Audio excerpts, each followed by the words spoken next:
This problem looks like binary search trees, but the real skill is dynamic programming. We are counting structures, not building every tree. Given n distinct values from 1 to n, we need the number of structurally unique binary search trees that can be formed. The main idea is to try every value as the root. For that root, the left side and right side each contribute a number of valid shapes, and those counts multiply.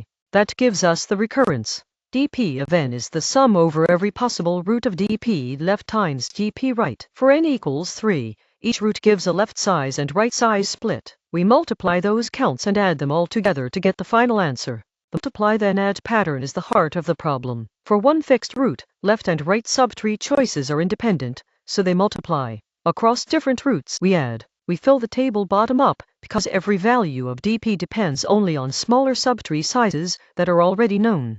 A nice extra insight is that these counts are Catalan numbers. In interviews, the dynamic programming recurrence is usually enough, but the connection is worth knowing. The implementation follows the recurrence directly. Build dp from smaller sizes upward, then return dp of n. Here is the full dynamic programming solution. Each state counts how many unique BSTs can be formed from a given number of values. The dynamic programming solution runs in O(n) squared time and O(n) space, and these counts line up with the Catalan number sequence.